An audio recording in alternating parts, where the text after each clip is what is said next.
자, 그 다음에 의사소통 패턴과 성을 보겠습니다. 자, 언어를 교환하는 데 있어서 여성은 관계를 유지하기 위한 감정에 관해서 커뮤니케이션을 하는 경향이 있지만 남성은 사실을 보호하는 경향이 있다. 자, 의사소통 패턴과 성도 서로 이제 다르죠. 자, 그래서 여성은 어떤 관계를 유지하기 위한 감정에 관해서 커뮤니케이션 하는 경향이 있어요. 그러니까 이거 어떤 면에서는 과정이 중요해요. 이 과정, 여성은 어떤 이야기를 쭉 하게 되면 과정을 더 중요시해서 그 과정부터 설명을 쭉 한단 말이죠. 근데 남자는 과정보다는 결론이 중요해요. 결론이. 그래서 남성은 사실을 보고하는 경향이 있다. 그래서 이 여성과 남성의 의사소통 패턴도 좀 이렇게 다를 수가 있다는 거죠. 따라서 분명한 언어 표현을 통해서 의사소통이 더욱 중요하고, 그 다음에 성에 관한 의사소통이 만족스러울 때 전체의 성적 관계도 만족스럽다고 여기게 될 것이다. 그래서 결국은 언어 표현을 통해서 서로 의사소통이 굉장히 중요하다. 그래서 성에 대한 의사소통이 만족할 때 전체 성적 관계도 만족스럽다. 이렇게 여기게 된다는 거예요.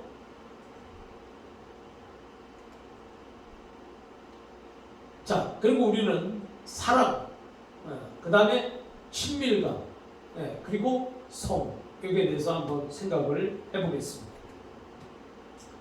자, 바인가르테는 친밀감이란 서로의 의미를 나누고 새로운 의미를 만들므로써 서로 간의 관심을 행동으로 표현하는 것이라고 보았습니다. 그래서 이 바인가르테는 바로 서로 의미를 나눈다. 그리고 새로운 의미를 만든다. 그리고 서로 간의 관심을 행동으로 이렇게 나타내고 표현하는 그것을 이제 이 친밀감, 이렇게 말했어요. 자, 그래서 친밀감은 실생활이기 때문에 커플 간에 각자 자신의 감정과 입장을 상호작용하는 것이 매우 중요하다.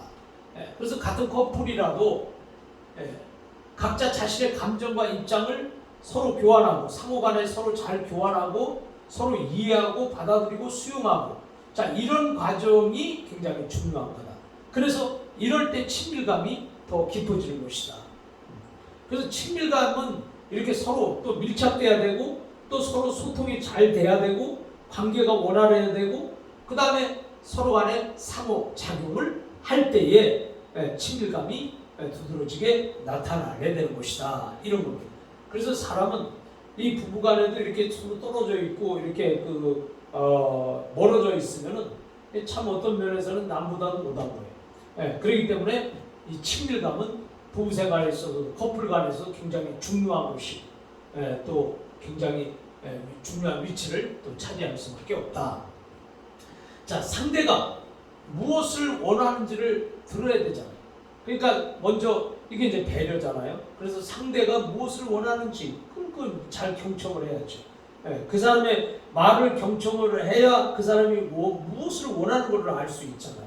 그래서 그걸 상대가 무엇을 원하는지를 첫째 잘 듣는 거예요. 그리고 그것을 또 받아들이는 거예요. 수용하는 거예요. 수용. 그리고 받아들였어. 받아들인 거 끝나는 것이 아니라 거기에 대한 내 반응도 또 보여줘야 되잖아요. 그렇죠? 그래서 상대가 무엇을 원하는지를 먼저 들어라. 그리고 받아들이고 그 다음에 반응함으로써 갈등을 서로 같이 나누는 거죠. 그래서 서로 간의 갈등을 같이 공유하고 그걸 해결할 수 있으면 두 사람 사이의 신뢰의 경험과 이해받는 느낌이 쌓이게 된다는 것이죠. 그래서 우리는 친밀감이라고 하는 것은 서로 간에 이제 이렇게 서로 소통, 의사소통을 통해서 잘 경청을 잘해요.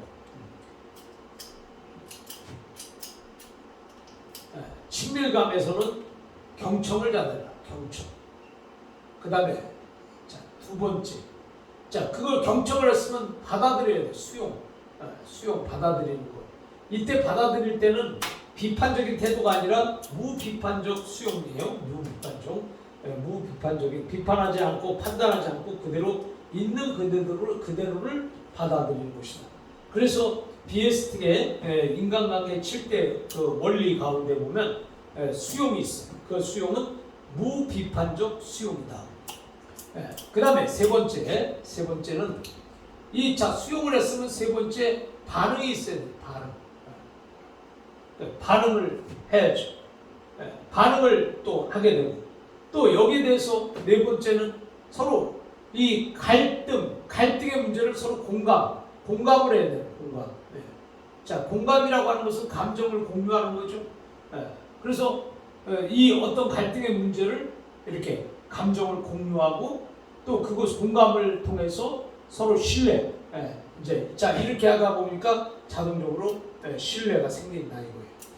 이런 것들이 이렇게 순서적으로 이렇게 가는 거죠. 이렇게 또 이렇게 또 이렇게 만들어지는 것이다. 그래서 우리는 이 친밀감에 있어서 제일 먼저 가장 중요한 것이 우리가 상대방이 말하는 것을 잘 들어줘야 돼요. 상대방이 말하는 것을 잘 들어주기만 해도 친밀감이 형성이 되는 거예요. 그 다음에 또 보겠습니다. 성적 친밀감이 있어요. 이제 우리는 성적 친밀감은 친밀감의 8가지 요소로 의견 대립의 해결을 쉽게 하는 갈등 해결을 하는 것이고, 그 다음에 이제 서로 간에 어떤 의견이 대립됐을 때, 그 대립이 됐을 때 대립된 상태로 끝나면 이게 안 되잖아요. 그래서 그 대립된 갈등을 해결해야 되겠죠. 그 다음에 커플이 정서적인 가까움을 표현하는 정도인 애정. 그래서 이 애정이라고 하는 것은 정서적으로 얼마나 가깝게 표현되냐. 그게 애정이다. 이렇게 말할 수 있어요. 정서적으로 가깝게 표현하는 그걸 우리가 애정이다. 이렇게 말하는 거죠. 그 다음에 서로의 관계에 헌신하고 있다는 느낌을 주는 결속력. 그러니까 서로 관계에서 헌신하고 있다는 느낌을 주는 결속력.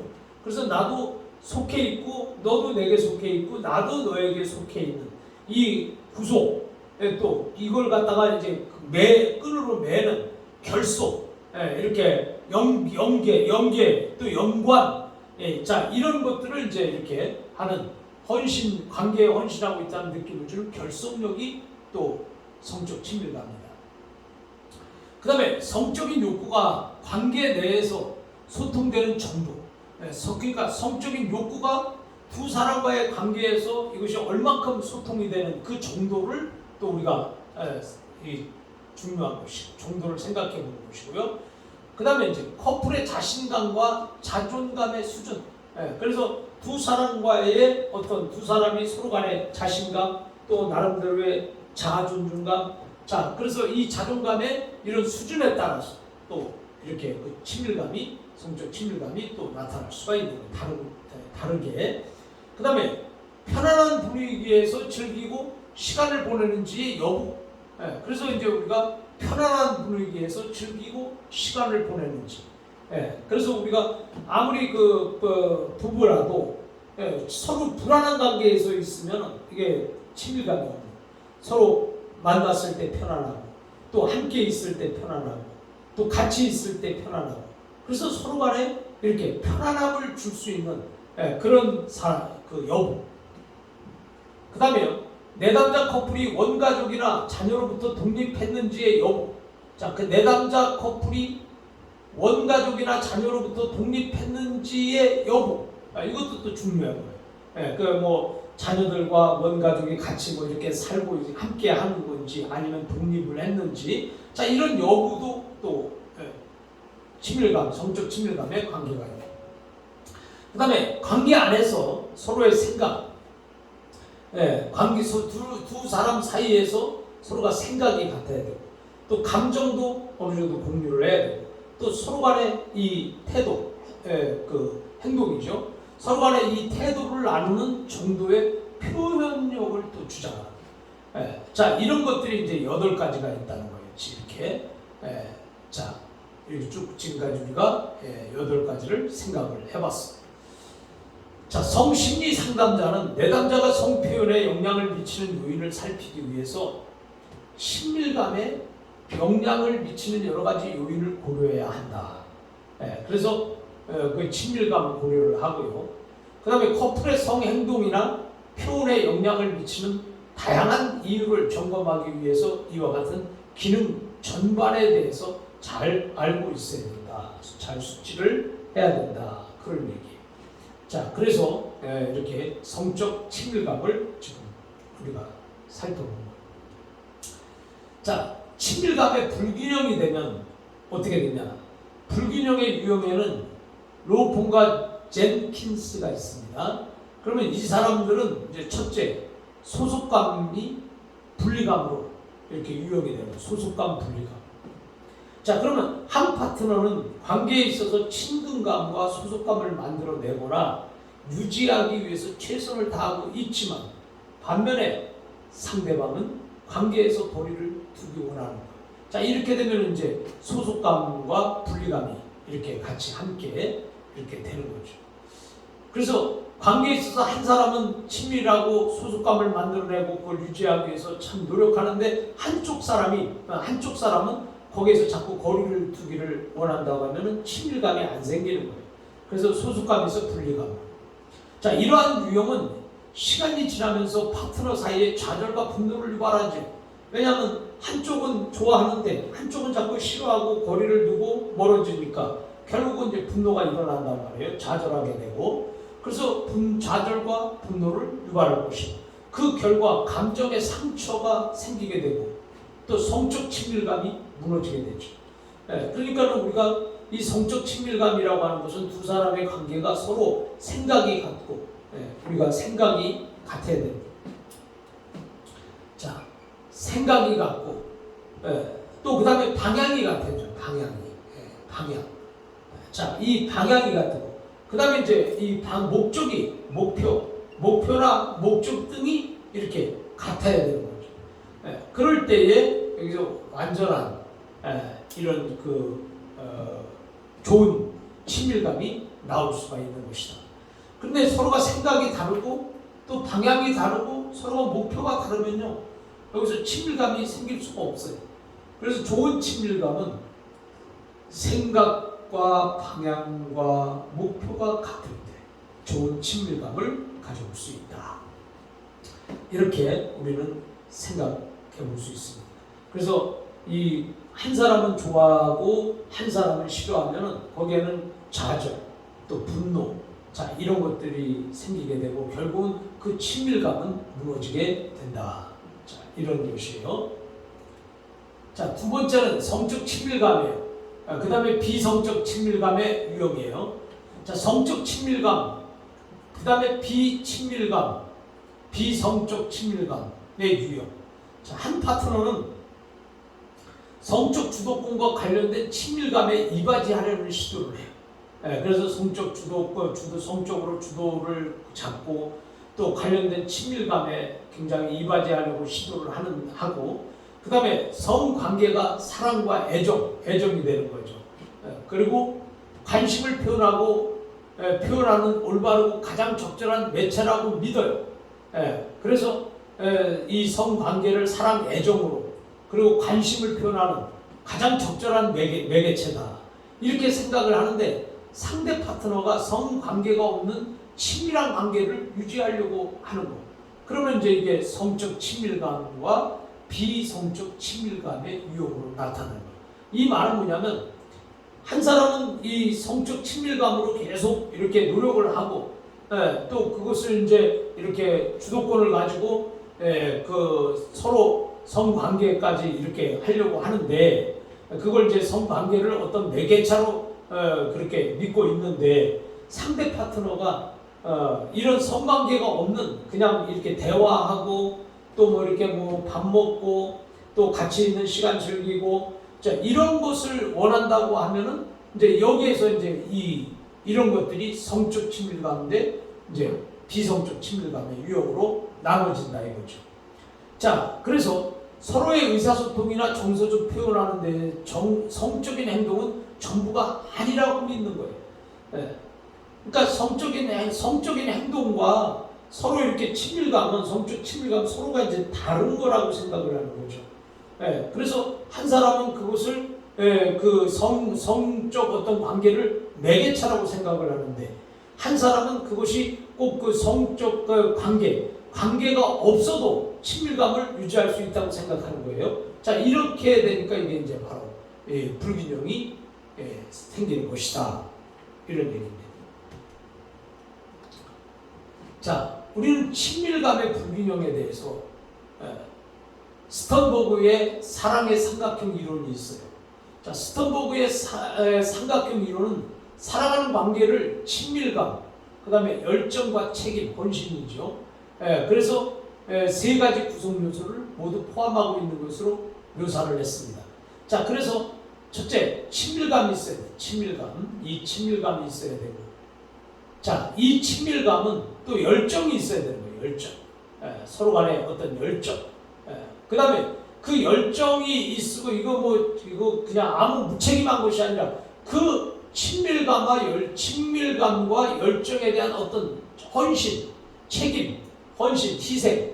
자, 이런 것들이 이 세 가지가 조화가 잘 이루어져야 된다는 거예요. 이게 스턴버그의 사랑의 삼각형 이론인데, 자, 친밀감과 친밀한 것과 열정과 헌신, 이것이 서로 관계가 잘 이렇게 이루어져 있을 때 이것을 이제 스턴버그의 그 사랑의 삼각형이다. 그래서 완전한 사랑은 바로 이런 것이다. 이 세 가지가 완전히 다 조화를 잘 이룰 때 완전한 사랑이 된다. 이렇게 말하고 있습니다. 자, 성에 대한 통념과 성상담이에요. 성에 대한 통념이란 사회와 가정에서 알게 모르게 습득한 성에 대한 가치, 자기 자라온 가정 속에서 혹은 배경 속에서 습득하게 되는 그런 가치, 성에 대한 가치, 또 거기에 대한 믿음, 태도로서 성적인 메시지나 행동에 영향을 주어서 커플의 성적인 문제를 일으킬 수가 있다. 자, 그 다음에 우리는 남성이 여성에 비교해서 성행동 및 성관계에 많은 영향을 미치고 있다는 잘못된 통념에서 벗어나야 된다. 여성은 성적인 관계에서 만족을 얻기 위해서 자신의 성적 욕구를 상대방에게 표현하고 함께 의사소통하도록 노력해가는 것이 바람직하다. 자, 우리는 이 성에 대해서 남성과 여성이 일방적일 수 있어요. 남성은 이렇게 남성이 먼저 또 혹은 남성은 이렇게 이런 것들을 이렇게 나타내고 표현을 하고 여성은 그냥 이렇게 소극적으로 받아들인다는 그런 개념이 아니다 말이죠. 자, 그래서 이 성에는 남성이나 여성이나 똑같은 감정을 갖고 있을 것입니다. 그렇기 때문에 서로 그 성적 욕구를 상대방에게 표현하고 또 함께 의사소통하도록 노력해가는 것이 바람직하다. 이런 거예요. 그래서 여자는 조숙해야 된다, 남자는 이렇게 그런 것이 아니라 서로 간에 그 만족을 얻기 위해서 자신의 성적 욕구를 상대에게 표현을 해야 된다는 것이고, 또 그것을 함께 의사소통하도록 노력할 때에 바람직한 우리가 성적 친밀감, 또 성적 관계가 이루어진다는 것이죠. 자, 그 다음에 커플의 성적인 문제의 발달을 한번 생각해 보겠습니다. 자, 관계 문제예요. 그래서 커플이라고 하는 것은 두 사람이죠. 그래서 커플의 관계적인 문제는 서로에게 맞추기 위해서 각자가 생각하는 다른 기대들로 인해서 발생을 하는 거예요. 그러니까 이 커플 두 사람 사이의 문제가 서로에게 맞추기 위해서 각자가 생각하는 다른 기대가 있다는 거예요. 그 다른 기대로 인해서 발생을 한다는 것입니다. 그래서 상대방이 나와 다른 경우에 상호 보완적이기를 기대할 때는 더 복잡해질 수가 있다. 그래서 다른 사람이 나와 다른 경우에 상호 보완적이기를 기대할 때는 서로가 이제 보완을 하기를 기대할 때는 그것이 더 복잡해질 수 있다는 거예요.